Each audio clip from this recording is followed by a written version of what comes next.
waa yar kaftamayaayo waxaan joogay markii ugu horreysay Boorama noloshayda aan imaado aan ku dhaxo ayay ahayd marka reer Boorama isla hala kaftan haddii suurtagal tahay laga xanaaqin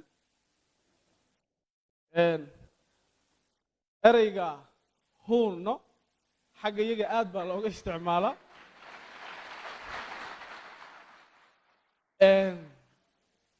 huunnadii markaa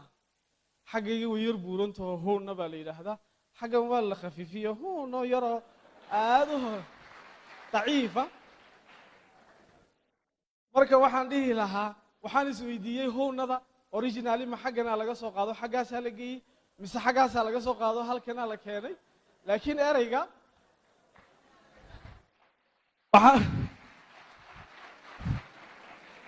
maan dhammaynin kaftankaygii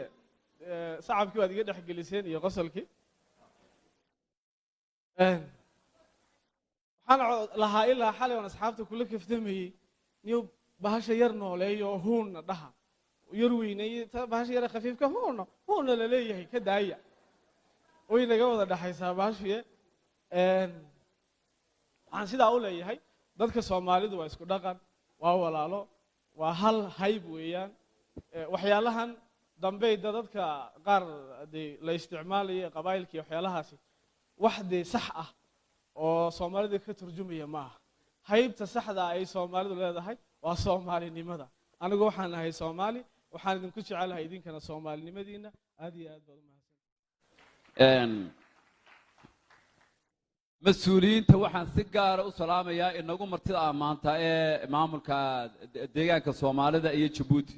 oo ah dalalka aynu jaarka nahay diin wadaagno dal wadaagno dhaqan wadaagno dadnimo aynu wadaagno xoogaa wasiir ku xigeenku Ibrahim halkan kelmad yar buu ka sheego media ayaan habeenadan ba ku arkayay kelmad oranaysa awdal maxay caan ku tahay hadda beeshka cid lama ogi laakiin xoogaa social media aad ugu dhex jiraayo kelmadaas la soo dhigaa tii ilaahay halkan uu ka dhawaajiyay maanta waxay caan ku tahay hadalka dabacsan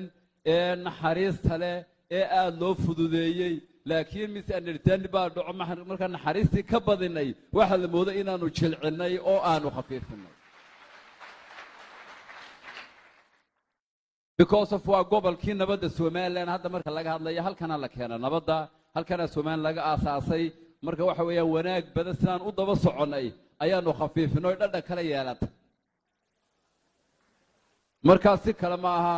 gobolka awdal marka jawaabihi aan ku arkay social media laba nin baa ugu fikir qurux badnaa oo runtana sheegay waxa kale waa iska been buu noqonaya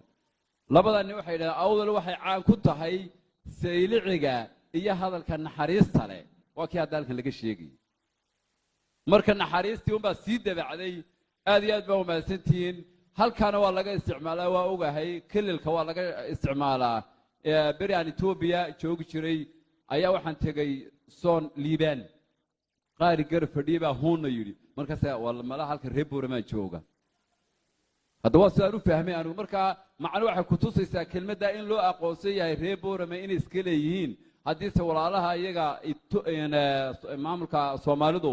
ay kelmadda isticmaalaan waa wax uu sii fidayo waxaan doonaynaa sidaad u yar adkaynaysiin ka yar dabciya si ay dadku aad ugu isticmaalaan